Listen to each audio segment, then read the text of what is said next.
Wakati yule mama anachukua mimba, Yusufu alikuwa hajamkaribia. Kwa hiyo Yusufu hana madai ya kwamba yeye damu yake ni damu ya Yesu. Hana madai yoyote yale.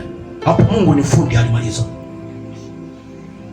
Alihakikisha amemweka roka kwanza, na alihakikisha akatafuta mwanamke ambaye hajaguswa na mwanamume, ili asije akatokea mwanamume akasema hii damu yangu. Alihakikisha amefunga, akatafuta msichana ambaye yuko siri, nisema siri,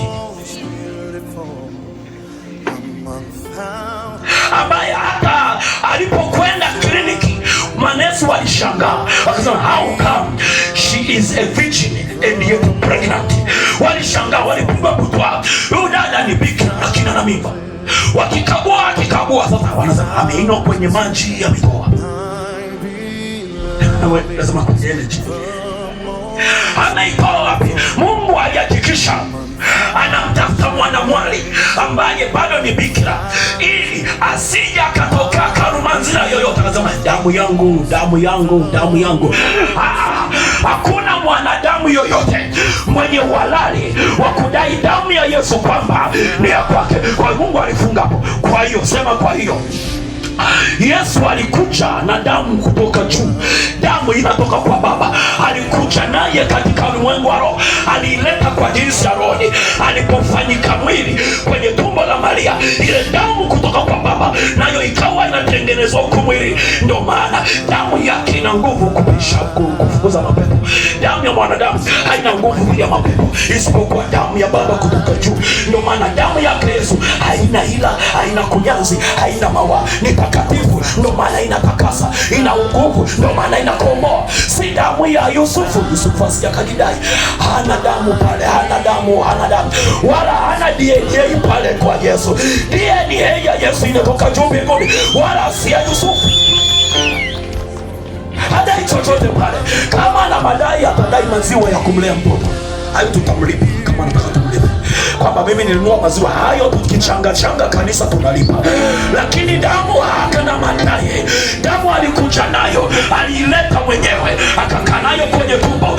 Neno akafanyika mwili, akakuwa, akachukua mwili, akachukua na mifupa, akakuwa kwenye tumbo miezi 9, akatoka akiwa Mungu kweli na mwanadamu kweli. Piga Yesu makofi.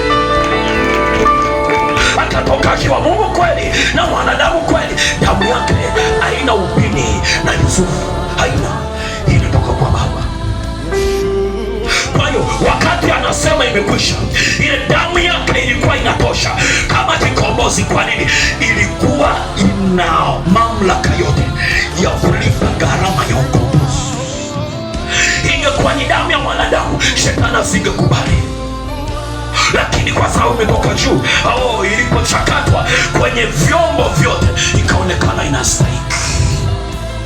Kwa hiyo kuongeza kitu kingine, ukisoma Biblia uelewe, Yesu alipofufuka, si injili zote zimeandikwa. Yule mama alimpokea yule mama, wakati mama yule Maria anatafuta. Kumbuka watu walikuwa wanasema watu wameiba mwili wake, maana walienda kwenye kaburi hawaoni mwili wake. Wakaona tu malaika, wakazungumza kwamba kwa nini mnamtafuta aliye hai, aliyekufa katikati ya walio hai.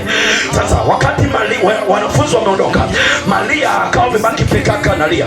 Ghafla Yesu akatoka nyuma yake, akamwita. Alimwitaje kwanza? Alimwitaje kwanza?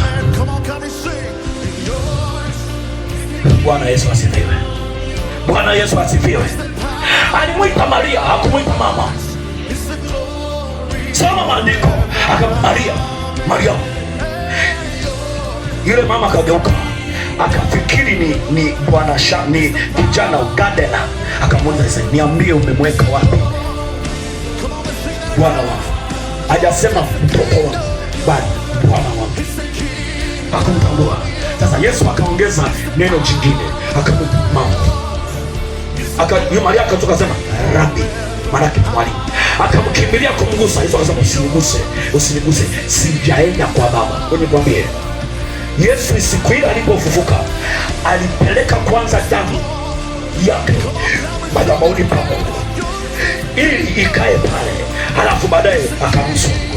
Kwa nini? Kwani alikuwa anakataa kumgusa? aiguse, kwa sababu damu yake ilipelekwa ikiwa safi, haijachangamanya na kitu chochote, haijashikwa na mwanadamu mwenye dhambi, akaipeleka kwenye madhabahu ya Mungu ikiwa piwa, ikiwa safi. Na ndio maana mpaka sasa baada iko kwenye madhabahu inanena mema kuliko damu ya pili.